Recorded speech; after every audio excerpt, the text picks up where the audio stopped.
Hola, ¿qué tal? Mi nombre es Sergio Rubén y el tema con el que vamos a empezar hoy es gestión de cambios. Son varios pasos que a mí me parece que me han ayudado a gestionar los cambios mucho mejor. Si vemos, la verdad es que todo en la vida cambia todo el tiempo.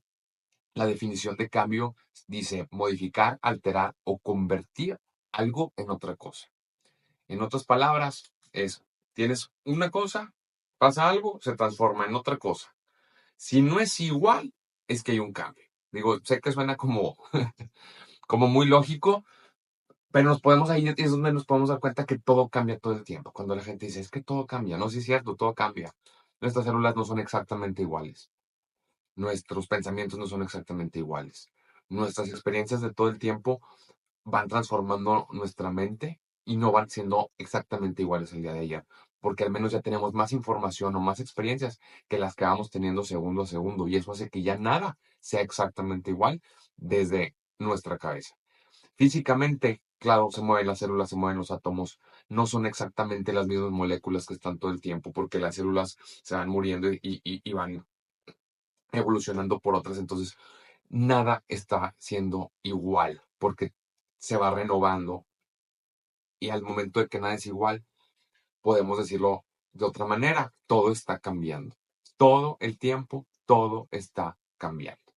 Entonces, cuando pensamos en gestión de cambios, no es que vayamos a ser controladores queriendo gestionar todo el mundo, todo lo que cambia todo el tiempo. Tenemos que ver cuáles son los cambios que queremos gestionar. Y obviamente los cambios que queremos gestionar son los que más nos cuestan. Pero no solo los que más nos cuestan en el sentido económico, los que más nos cuestan por dentro. Luego a veces no queremos hablar de eso, de las emociones, pero ahí es donde está el punto. Los que tengan más carga emocional, los que más nos cuestan, los que más nos muevan por dentro, como lo quieran decir, entre más carga emocional, entre más emociones, entre más nos cuesten, más importante es ese cambio para gestionarse y poner la atención. Muchas veces nos quedamos estancados en los cambios y no salimos de esos procesos y no somos conscientes de que nos quedamos atorados en algún punto. Entonces, estos pasos son una metodología de qué pasa al principio, qué puedes hacer, luego qué puedes hacer, luego qué puedes hacer hasta llegar a la paz. Gestionar los cambios para estar en paz. La paz no significa felicidad. Hay cambios que no nos van a dar felicidad. No significa la ausencia de sentimientos, que no tengas nada. Sí implica que no haya carga emocional. La paz es que al final podemos llegar y que la carga emocional ya no esté ahí. Que podamos platicar del asunto y ya no nos cueste. A lo mejor no hay nada que hacer afuera, a lo mejor sí, a lo mejor es adentro, depende del cambio. Vamos a ir viendo en cada uno de los pasos. Pero lo importante aquí es que podamos estar más en paz al final de estos pasos que les propongo. También es importante saber que todo cambio es una ganancia y que todo cambio es una pérdida. Y trae esa dualidad. Todos los cambios tienen ganancias y todos los cambios tienen pérdidas. No siempre son equiparables, es decir, no, el cambio no trae la misma magnitud o sensación de pérdida que de ganancia. A lo mejor hay unos donde siento que gané más o que perdí más. Y no se trata de que llegar a un proceso contable donde digamos, bueno, a lo mejor me falta valorar ganancias para que la pérdida ya no se sienta tan alta y llegue a un estado de equilibrio entre pérdidas y ganancias. No, no se trata de eso. ¿De qué nos sirve entonces identificar que hay pérdidas y ganancias? Una, saber qué es lo que nos importa, qué es lo que nos importa perder y qué es lo que nos importa ganar. Porque eso significa que nos estamos conociendo, que somos conscientes de qué es lo que es importante para nosotros. Y en el segundo punto, es importante saber qué es lo que a nosotros nos sentimos que perdemos o que ganamos, porque muchas veces sí tenemos identificadas las pérdidas con los cambios. Es decir, perdí algo, va a cambiar. Corté con alguien, va a cambiar. Se falleció alguien, algo va a cambiar. Pero también cuando tienes ganancias como ser papá o ser mamá, también es un cambio y también hay pérdidas. Entonces, cuando te enteras que vas a ser papá o mamá, parece una ganancia, vas a tener algo nuevo. No más que en ese proceso también hay pérdidas, al menos del estilo de vida. A lo mejor emocionalmente no se sienten muchos, pero también hay, y es importante tenerlas conscientes, y poder identificar que cuando sentimos que viene una ganancia o una pérdida, viene un cambio, y hay que estar atentos a gestionarlo, porque si no lo gestionamos de la mejor manera y nos ayuda a estar más en paz, nos va costando y nos va costando y nos va drenando y nos va cambiando el ánimo y el humor en nuestras acciones y no estamos siendo conscientes de qué pasa. Entonces, esta gestión de cambios, el primer punto es que nos invita a estar conscientes. Dijimos que los priorizamos por los que nos cuestan más y hablando, oye, estás hablando aquí de pérdidas, estamos hablando aquí de carga emocional. Se parece esto a los duelos. Los duelos, en su definición, son la pérdida de una relación afectiva con cualquier cosa o con cualquier persona o con cualquier situación. Y por ejemplo, aquí Elizabeth Kubler-Ross dice que el duelo no es solo un proceso de pérdida o etapas que vas viendo o vas viviendo y ya una observación con un resultado final, sino que es un proceso de transformación interna. Entonces, si vemos la gestión de cambios como una toma de conciencia que nos ayude a conocernos, a tomar otras decisiones para adentro, a cambiar nuestros paradigmas, que nos ayuden también a tomar decisiones para afuera y llevar una mejor vida, para estar en paz, esa es la propuesta que tenemos aquí. A eso va. En esa parte sí se parecen los duelos y los cambios, en la parte de las pérdidas. Pero no me quiero meter en el tema de tanatología y en qué se parecen y en qué no, sino verlo con ojos frescos. Hay muchos cambios. Hay, por ejemplo, cuando las personas, ya hablamos de tener hijos o de fallecer, y son cambios como muy fuertes que podemos identificar. Y hay cambios que a veces parece que no son tan fuertes y nos afectan y nos cuestan más. Por ejemplo, cambiar de celular y cambiar de sistema operativo.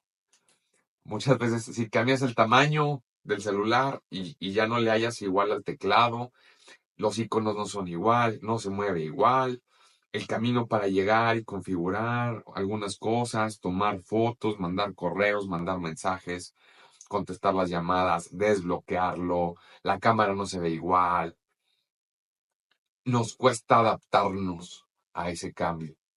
Y entonces, si no estamos conscientes de cuál fue el propósito del cambio, cuál es la ganancia, cuál es la pérdida y qué sentimos, cómo podemos mejor, gestionarlo mejor, muchas veces la gente termina regresando al celular que tenía antes y tira el nuevo. O todo regala, ¿no? Que lo tira a la basura.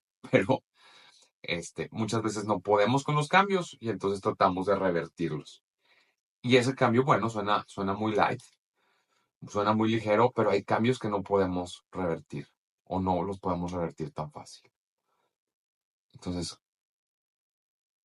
regresando al punto, vamos a ver en estos 6 videos los 6 pasos que yo les propongo de cómo gestionar los cambios. Y cada uno de los pasos es qué hay y qué puedo hacer para avanzar y para avanzar y para avanzar y qué puedo hacer lo más rápido posible, si bien no todos los cambios se pueden acelerar. Por ejemplo, no todos los embarazos se pueden acelerar. O sea, no puedes tener un niño en un mes aunque quieras. A lo mejor 7, a lo mejor 9, a lo mejor. Pero en un mes no puedes tener un niño. Hay procesos, hay cambios que llevan su proceso que no puedes cambiar. Entonces, si no podemos hacerlo más corto, a lo mejor podemos hacerlo más ligero. Y eso puede ayudar bastante a que no nos cuesten tanto. El primer paso viene con el estado de shock. Shock, si lo traducimos al español, es choque, es un impacto, es un golpe, es una sorpresa.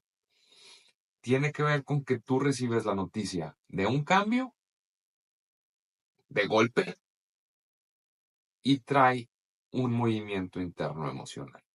Si bien hay como dos tipos de personas que manejan este estado de shock. Hay gente que parece que no pasó nada, que no nos dijeron nada, que estamos muy en paz o que no nos importa. La gente puede pensar muchas cosas cuando tienes una noticia que los demás esperaban que tuviera mucha reacción en ti y no, tú lo tomas con calma, decides, etc. No significa que no estés en shock. Las otras personas son a las que les da una noticia y es muy evidente el cambio emocional que están teniendo. Entonces, ese cambio emocional pasa en los dos lados. Lo único es que se maneja diferente. Pareciera que hay gente que se bloquea de no sentir las emociones en ese momento. Ese también es un estado de shock. Y hay gente que se deja llevar por las emociones. Ese también es un estado de shock. Los dos son estados de shock. No hay características fijas de un estado de shock. Lo que sí sabemos es que es la reacción al primer impacto del cambio, hacia la noticia del cambio, hacia darse cuenta de que hay un cambio. Entonces, cualquiera que sea la reacción que tengamos ante una noticia, ese es el estado de shock. Puedes sentir tantito miedo, puedes estar feliz, puedes estar enojado. Esa primera reacción, ese es el shock. Por ejemplo, hay gente que le hacen un regalo. Pues imagínense la escena, le regalas un carro a una persona. Y dices, no, hombre, le va a dar gusto que le haya regalado el carro. Y entonces llegas y le das la sorpresa del carro. Y lo que te dices, yo no quería ese color. Uh, y se pueden hacer unos dramas en las relaciones impresionantes. O las personas que les hacen una fiesta sorpresa y que luego respondemos con lo primero que dices es, yo no vengo arreglado para una fiesta. Entonces, ese estado de shock es, en la primera impresión, muchas veces no sabemos qué contestar porque las emociones no las acabamos de digerir y decimos cosas que no queremos. Como las mujeres que les dicen a las parejas, a los hombres, que van a ser papás y ellas ya sabían, ya lo digirieron, a lo mejor ya lloraron o no, etcétera. Ya tuvieron su proceso y le quieren dar la sorpresa. Y ahí hay videos en internet. Entonces, graban a la persona donde le dan la sorpresa y contesta algo que no esperabas y puede haber un problemón.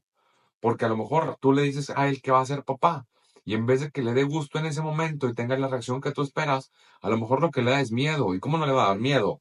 Va a mantener por años a una persona, se va a hacer responsable de una persona nueva. Entonces, es válida la emoción que podamos tener.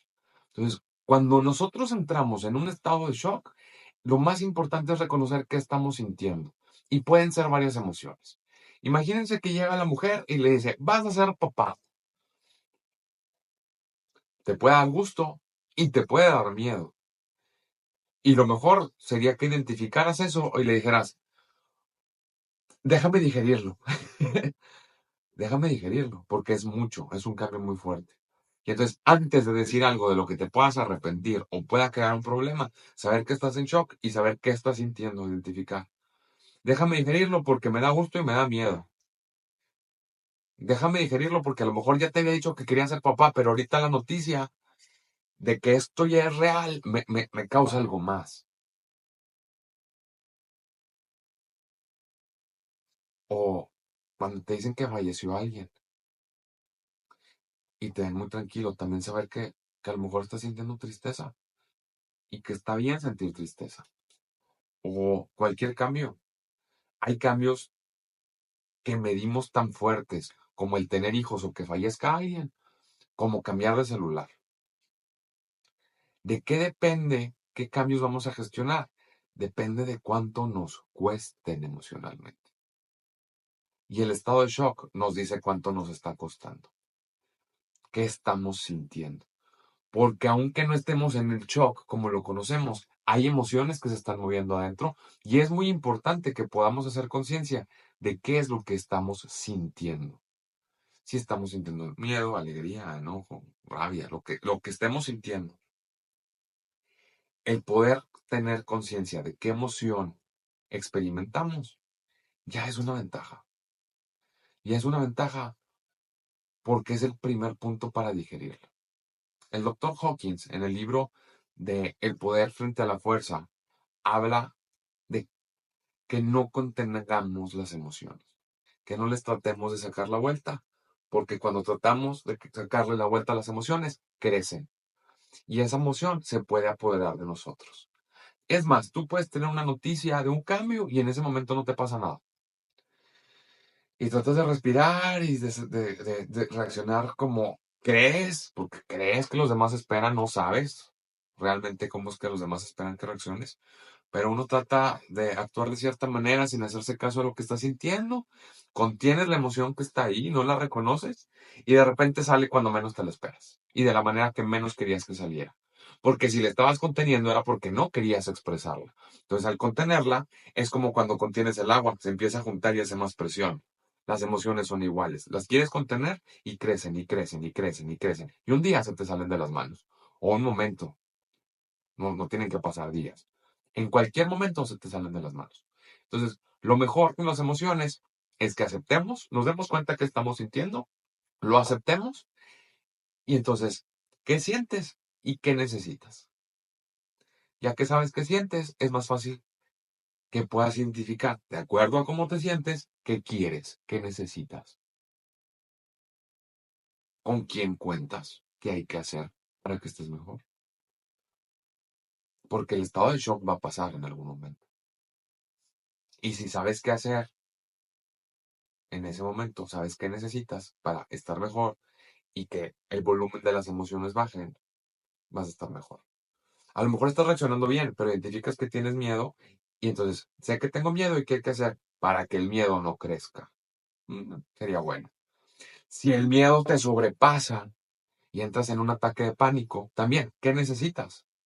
Pues lo primero en un ataque de pánico es respirar conscientemente, ayudar al cuerpo a que se oxigene y que la adrenalina del miedo empiece a bajar y nos volvamos a estabilizar.